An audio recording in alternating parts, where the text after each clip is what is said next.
Hello, this is Travel Blog Bike Tour from Semijarvi, Finland, all the way to the end of my bike tour.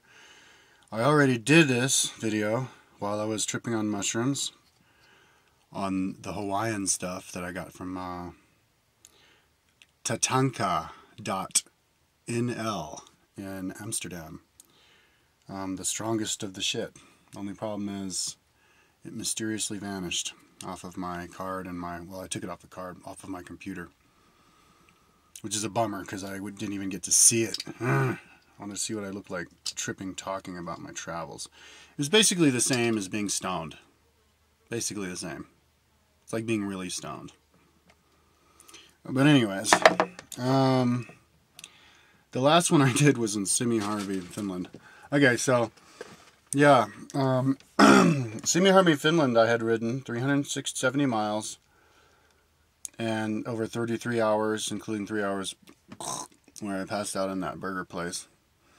And then I stayed there 2 days because it was raining really hard, and I wanted to get caught up on some like internet stuff, like videos, you know, and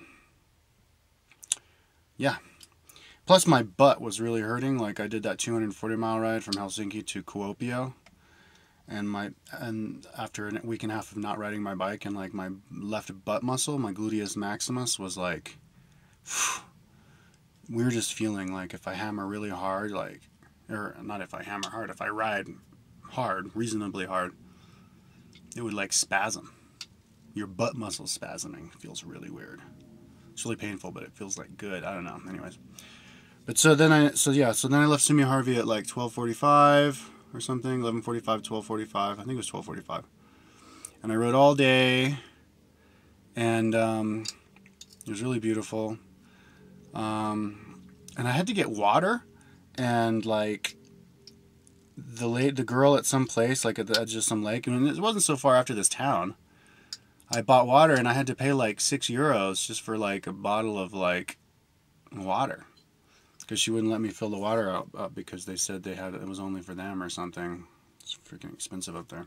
So then I rode all day, and then at midnight, it was still light out. It was so awesome to ride when the sun never goes down. It's so amazing. I have to do it again. And I went and I got a bunch of food at some burger place right before it closed. And then I started riding again, and I rode all night, and it was beautiful riding up through lakes and stuff, you know. And I was seeing like fishermen fishing at like, you know, 1, 2, 3, 4 in the morning. So yeah, when it's light out, you just stay up whenever you want. It's pretty cool. And then I was gonna ride all day the next day. I was gonna try and like ride 400 miles, you know, break my 370 mile record. It's like a nice round number. So it's definitely one of my goals to ride 400 miles in one ride, not in under 24 hours. Unless I'm in a race, that would be cool. But like my left butt cheek was like really hurting me. And I wanted the experience of sleeping all day and then riding all night. So I got to the border of Norway, and I actually crossed into Norway at like 7 in the morning when I got there after 266 miles. And I slept during the day. And it was really weird. It was really cool though. It wasn't too hot because it was really far up north, so it was about perfect. I just laid on top of my sleeping bag, you know, let the ventilation go through, and it was nice. I had a nice sleep. I got up at about 7 at night or something like that, 8, and rode across the river again into Finland to that town, which I can't remember. Had a pizza. They had internet, and I did the internet thing, you know, answering YouTube comments basically. And that kind of thing, and then I got some food, and then I rode the night. Started at like 10:30 or something, and rode. And I was gonna go to Vardo, just because I wanted to go like that far tip of northern Norway, and then I wanted to go all the way up to the northern tip of Norway, the what's it called, Nordkapp. But about 10 kilometers or something before I got to Vadsø, And Vadsø is about 85 miles from that place, the border town. My chain started slipping, and I thought it was because my chain was bad, but then I realized after that it was actually my big chain ring that was bad. So I roll into town, and I go to some hotel, and I was just curious how much they charged. It's not like I was going to stay there, but it was 120 euros a night. And the kid there was like, "Oh, here, if you pay a little bit of money," I can't remember how much it was. I could have a shower, and that's what I wanted. And I could soak in the hot sauna. So I just had a shower, laid in the sauna until like noon or whatever. And then I came out, and then I had their brunch, their buffet for $20. All you can eat, the most amazing buffet I've ever had in my life. Like caviar, like everything. And I was eating it so long that I finally felt like guilty about eating more, even though I should have eaten more because I was still hungry and doing dinner at the same time. And then I step out, and a car drives by, and lo and behold, it's my friend. Oh wait, Jesus, I'm drawing a blank. Norwegian name. Oh shit. Yeah, who I was hanging out with, one of the Norwegians, and one of the guys in my YouTube video from Greece, partying with in Greece and Athens. He's like, "Hey, Kyle, what's up?" So, because he's from there. So then I rode like 10 kilometers north of town and hung out with him at his job for like an hour. And then I went back and to town and, and then camped that day. Right on the beach. But I put my tent on the beach, like right on the edge of the beach, like where I'm like, "Oh, look, sand, really soft. I mean, really smooth." So I put my tent there. And next thing I know, like my tent collapses, and I'm like, "Why would my tent collapse? I put a huge rock on top of that stake, that it keeps the tire tight." So I get out, and the fucking ocean had melted my tent, and I'm about to be swallowed by the ocean because of the rising tide. And I look up, and there's this old Norwegian guy with his wife there, going, "Ha ha, does he glow?" I was like, it was a really beautiful beach. It was like mainland. And then it's this little, actually in English they're called Kyle. That's the English word for it. They have the Kyle. And there's a really thin strip of land, and then you have the peninsula. So I was on the Kyle. And there was like houses lying in the whole thing. It was really a pretty place. Right next to the museum where my friend worked. So the next day I go into town, and I had to, I was like getting food or just wandering around a small little town. And then I got the chain ring. It was like more than $100 just for the chain ring at some bike shop. At least they had it.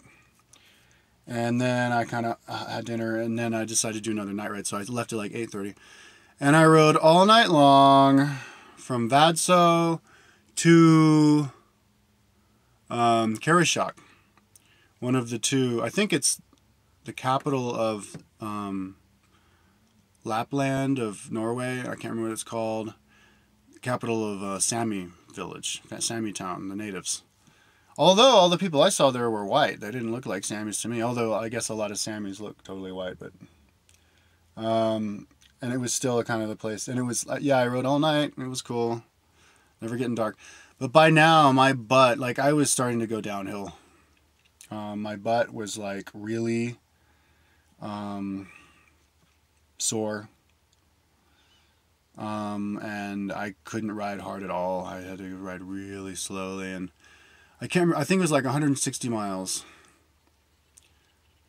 And to Karasjok. And I'd been doing the chat with my brother in the library in Vadsø the day before. And he's like, "Dude, Norway's so expensive. I have to get the hell out of here. When are you going to be able to meet me in Trondheim?" Because we were going to meet up in Trondheim. And I was like, "All right, I'll just take the bus down there and skip Nordkapp, the northernmost tip of Norway." So he's like, "Okay, good, thanks. I'll see you there in a couple days." I'm like, "Yeah, all right, I'll let you know." So I could have ridden my bike from Karasjok through Kautokeino, which is the other Sami town, down into Sweden to the Swedish railway and taken the rail system from Sweden all around into Trondheim, but I would have had to ride that day like another couple 100 miles or something. 200-300 miles or something, pretty far. And I just didn't, I wanted to, I didn't want to risk not being able to, meet my brother in time and, and suffer for that to meet him there in time. So I was just like, all right, fuck it, I'll just take the bus there. But I'll take the bus. But the best way to take the bus was to go way up north, and I wanted to see up north in the fjords anyway, so it worked out.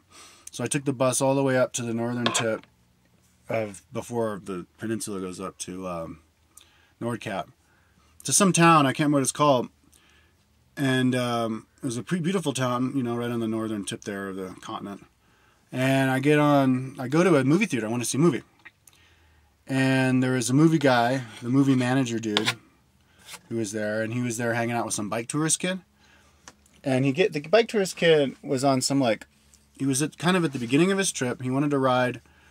He was an English kid from England all the way up to Nordkapp, down to the southern tip of Africa, up to the where the Bering Strait, that part of Russia, and then down to the northern to Singapore, the four corners of the world. And it was supposed to be a 4-year trip, and he was sponsored by Lifeboat Tea, and his website was charliesomething.com, but I can't remember. But anyway, he was hanging out there with his computer, looking at cool YouTube videos or whatever with his guys he befriended at the movie. And then I went in to go watch the movie, and the guy's like, you go for free. So that was cool, because movies there are like $15. And then I camped right in the town, like 1 block from where I would get on the bus. It was really cool, behind some building where I had dinner. And it was light all night, but I slept well. Got on the bus, and then rode the bus, and I have the YouTube video of it, going through the edge of Norway, the fjords. Probably the most beautiful area I've ever been in my entire life. I mean, mist everywhere, foggy, misty. Reindeer everywhere. Reindeer are deer. They're the size of Colorado deer. Not nearly as big as elk. Oh shit, I just have a whole bunch of blood coming out of my leg. I accidentally broke a scab or something. I love the taste of blood. Except they have horns the size of elk horns. Huge horns. And they're furry horns. So you're like, how the hell did they get around? Because I've seen them. When I was going up through Finland, I saw a whole bunch of those.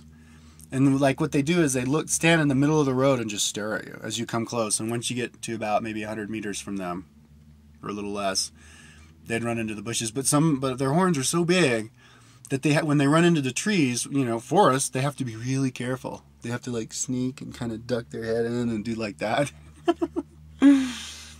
But yeah, I saw a whole bunch of those up there. But that's the only animal I saw in Finland, man. I didn't see anything. Well, I saw a couple of rats running across, scampering across. But I saw no roadkill anywhere in Scandinavia, once, which was awesome, because in Romania, oh my god, every 5 minutes I'd see roadkill, and they'd all have collars on them, cats, dogs. I was like, what the hell is this? Do these Romanians have too many animals, or are they trying to kill them? I don't know what the deal was. But yeah, no roadkill, no animals either. And also, yeah, there were roadkill in Australia with the kangaroo, and everywhere, every 5 seconds you'd see one. I saw thousands of them. Never saw a live kangaroo, but in northern tip of Finland and Norway, I saw these reindeer everywhere, but no dead ones. So I guess there's a lot smarter than kangaroo. But yeah, so I don't know what they hunt. Maybe they feed them turtles or groundhogs or something to feed those reindeer. But because a lot of them had collars and stuff, so a lot of them were domesticated in Finland. But in Norway, I think too, because when I was going through the